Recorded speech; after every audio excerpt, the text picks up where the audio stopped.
Hello again, everybody. This is Dan Clouser, and welcome back to the Journey of My Mother's Son podcast. Today, I'm joined all the way from Austria by Andrea Lukac. Andrea, thanks for joining me today. Welcome, everybody. So, tell me a little bit, who is Andrea Lukac today? So I'm an NLP trainer, a hypnosis coach, and a psychological counselor. And I help people from where they are to get to where they want to be and go, and especially assist them in setting healthy boundaries and to start living their life powerfully. Yeah, and I know a lot of what you do is helping people set those healthy boundaries. Can you explain a little bit more for me? What does that mean to be able to set healthy boundaries?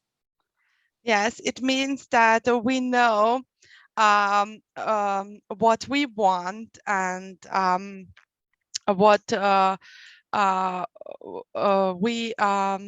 what is possible in our experience. So often people tend to say yes when they mean no.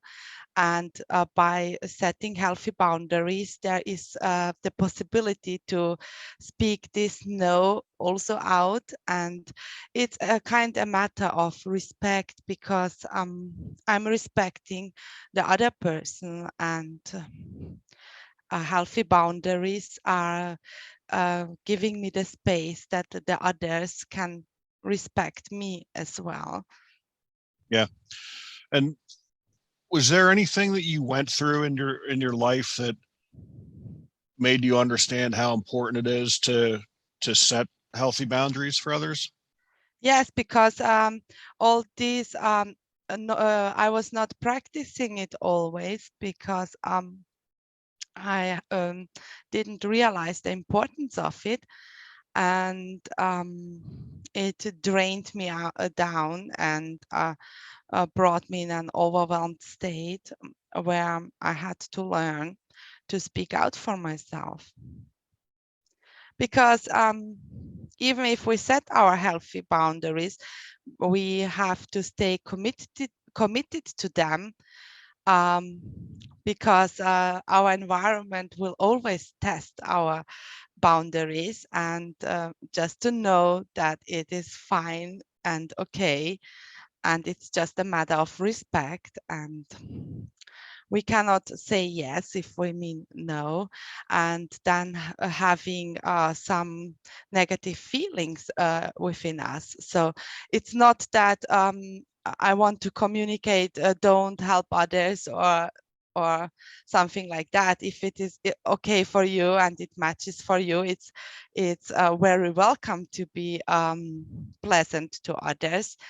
But there is a point when it gets too much, and a point which drains us down, and then healthy boundaries come into place, and we have to respect them and be committed to them, because they will be tested out.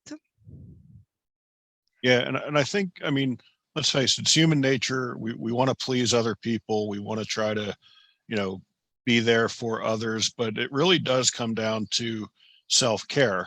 And Yes, and if we don't take care of ourselves in the long run, we will not be in the position to please anyone if we have no energy at all.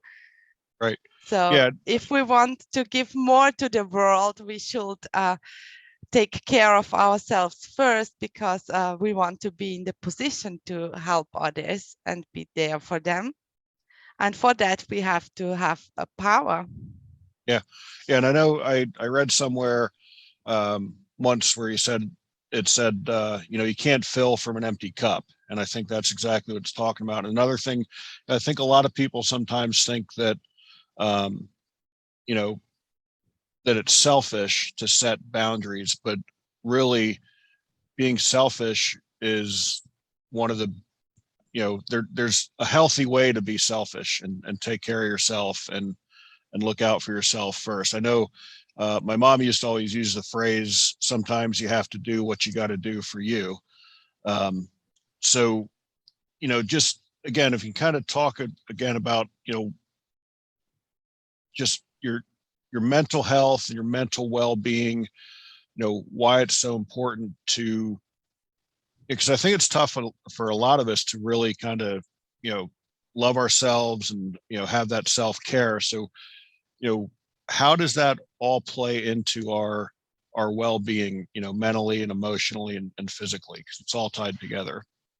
So as the body, the emotions, the thoughts are connected, it plays a big role, and we want to be in a powerful state. Yeah. And So there are several options we can enter to it. It's through our body, by working out, which will release some biochemical processes, or finding some things which give us pleasure and fulfillment, and practicing it, and it is allowed to put it onto a calendar and plan it in this time, so we really stay in this momentum and keep it going.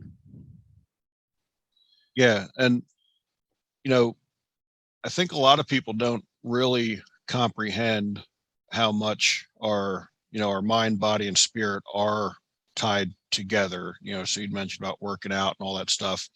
Um, so, can you explain a little bit more as to, how everything in our, being is tied together?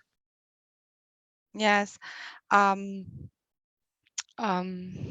we can make a short practice so we can see the effect of it. If we are with our body language looking downwards, and have such a sad face, and in such a state, and we want to try to be happy, we will see that it's almost not possible. But if we stand straight and have a smile in our face, we can find out that it will be very hard to feel anger or some negative emotions. So just with the body posture, and we can correct our state a little bit. Got it. So, And go ahead. Go ahead. yeah, and if one has tried out this exercise for oneself, um, then you find out that how much just a body posture can influence on feelings, because in a sad body posture you cannot feel pleasure, and if you are straight and open, it will almost be impossible to feel some negative emotions. I love that. I love that. So, what do you do to reverse setting boundaries if you've created a situation where you are in that mode of, you know, always saying yes, and you're in a relationship where those boundaries are being broken down? How do you go about reestablishing that, or if you had never set them in the first place, and how important is it to kind of set those boundaries at the beginning of a relationship? Yes, so to stop it when it comes to that point, and go one or two steps backwards, which means to connect with yourself and ask yourself your question on do you want it really, or you don't want it and you just want to please someone, and then to decide. So to go out of this habit, as you are used always to say yes, yes, yes, but to stop and to think, is it serving me right now? Because there will be some situations where we have to say yes, if although we mean no, like in a workspace, or if we have to perform something. But most of the time we have the power to decide by our wants. Right. And then stopping it and just going inwards and going into negotiation. We can bring an alternative, for example, at the beginning, and we can start with little things. I will probably suggest to start with little things, because if we are not used to it and the exercise will be too huge for us, so and excite us too much, so we can practice with little things, and then we can extend them to the amount we want our boundaries to be, because our brain, if we condition ourselves with little things, it cannot distinguish between big or small so much. So, but we get the experience of having set them, so which will be a success, and we practice it, and so we can extend it quite easy. Yeah. So when people get to you um, to have you help them through setting boundaries, I mean, what I guess you probably have a wide range of people who are at that point where they need help setting those boundaries. So once they get to a point where they come to you, what what state are they in by that time, emotionally and mentally and that sort of thing? Yes, first of all, it's becoming aware of what is. If we become aware of the situation and of the patterns and habits, we can change something. As long we are not aware of it, we cannot change it. Right. So, and the next step would be to find the resources and to go into practice the first steps and to train them in. So what we have done once, we can repeat. Yeah. And then it's just going into practice and being persistent in it. Right. Right. And so, so obviously the hardest thing is just to break that habit of, constantly being in a mode of saying yes. So what are the some of the things that you um, try to instill to get people to break that habit and get into a position where they're comfortable with setting those boundaries? Yes, to have a look on the environment and where they are needed, and to find some ways on how they can do it, because one option will not be enough. So I would suggest at least 3 options we can choose, because when the moment comes, we have to have some tools here which we can use, so that we don't break down into an old habit, because if we don't have the tools right here we can use, we have very little option in creating a new way. Right. And how long has it been that you've been um, helping people deal with this and get through it? So I'm studying this some years ago, and I'm an NLP trainer for almost 2 years. Yeah. And what did you do before that? So I started with studying this psychological stuff. Okay. And what what was it that was important to you to help people um, get into a position where they can establish those boundaries? Which position? I'm not sure if I got the question right. So what was it that made you want to help others Mhm. um, get through that? Yes, because the gap of how I was seeing and experiencing it before and seeing what is possible was so huge that I found it necessary to bring it to others, because often we don't know what we are capable of doing until we become aware of it. Right. Right. And have you ever had any of your clients that have kind of resisted a little bit, to break those habits? I mean, because again, it's one thing when you become aware of it, there's a problem, you seek help, but then to accept that solution and put it into practice, what's it like when you have to kind of break that down to make sure they're putting it into practice? First of all, as a coach, if someone comes to me, it should be like his he needs to want to change, to uh, come into another state, or from where he or she is to where he or she wants to be. So the willingness to change should be there. And if resistance pops up, so I know that there is something in the subconscious mind, a pattern which is based upon the biography of this person. So we will have a look on that and release it. Gotcha. Are there anything um, between males and females?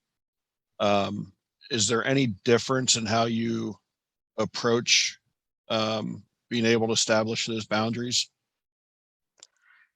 So there might be a tendency that women are not setting healthy boundaries, but there may be some males who haven't learned that also either, and feel to have to please. So I believe, yes, women and men are not the same, but it also has an impact on how they grew up and what they learned along the way in their lives. And I believe that these patterns impact a person in a great demand. Yeah. So really these patterns are built from childhood through adolescence, all through your adult life is where so it's really more learned behavior than anything else. Is that correct? Yes. Yeah. So what what are some of the other things we can look out for as far as triggers if um, we're in a relationship and um, we're trying to set healthy boundaries, but yet someone in that relationship just isn't respecting them? Like what are our steps to address that? If we allow others to not respect our boundaries, we teach them also that they can do this with us. So, and by knowing if I set my boundaries, that I will teach others to respect me, and I can say, okay, I respect you, but please, could you respect me as well? So it really does come down to just having what could be a difficult conversation with someone if it gets to that point. It's a learning process. Yeah. Yeah. Interesting. Is there anything else you'd like to talk about the subject at this point that we haven't covered? Uh, yes, I would say, especially in hard times like we had the last years. So also taking care of oneself and for doing what fulfills us, and having a good environment, good friends we can speak to is also very essential to keep us stay into a stable and healthy mental mindset. Yeah. Yeah. I think it's very important. The environment and who we're spending time with, those are things that are incredibly important as far as our mental health. And like you said, I think throughout the pandemic that we've all been through over the past couple of years, that's, really um, taken a toll on all of us. Have you noticed, due to the pandemic, um, anyone, is it more difficult for people to keep those healthy boundaries now, as we're kind of working our way through the pandemic, or what type of change have you seen in that regard? So in these times, the isolation and the circumstances did something with us. So um, a lot of people are drained, overwhelmed, and especially in these times, we should take care of ourselves. Have a look that we have really a good environment, and if we don't have it yet, we can create it. And to find possibilities for ourselves to be happy. And um, if I find out that the television does not do any good for me, so I can decide to not watch it, for example. Yeah, I love that. So what, outside of, reaching out to someone like yourself, what other resources are out there for people to rely on to help them, get better at setting those healthy boundaries? So to train, we can, if we haven't spoke out, we can start to train in front of a mirror by observing our voice and body posture, and we can adjust our body posture, and we can just practice it and then maybe with people where it doesn't feel so hard for us to go into practice and then being constant in doing it. Love that. Love that. Do you have something else you Or wanted to we add to that? can, for example, start to jump if it helps us, because due to science, if we jump or move, our body comes into a different state. And by being in a state, we are more powerfully, and we can do it in this way while we feel this powerful state, and then just start to communicating it out. Yeah. Yeah. It's interesting you brought that up, because I did another podcast not too long ago where we just talked about body movement and that sort of stuff. So is there anything you can add to that about the importance of, just body movement to, your entire well-being? Yes, we can go into nature and take it as a part of self-care, because we can concentrate upon nature and our mind quiets down. And um, the movement does something with the biochemistry, which also in the further way impacts our emotions. It can calm down our thoughts by being focused in nature, for example, by observing it with our five senses. So what we can see, hear, maybe smell, or so we have a big spectrum of what we can observe. So the mind is concentrated in here and has no time for too much thoughts Yeah. No, if I we love don't that. allow it.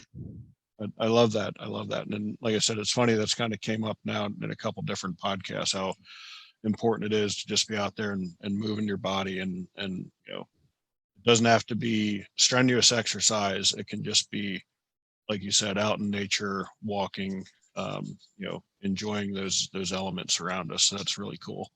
Yes, and if it's for someone to dance or to do something different, it's also wonderful, right? There is no wrong or right, because if it helps the person to go into a good state, and it's fine.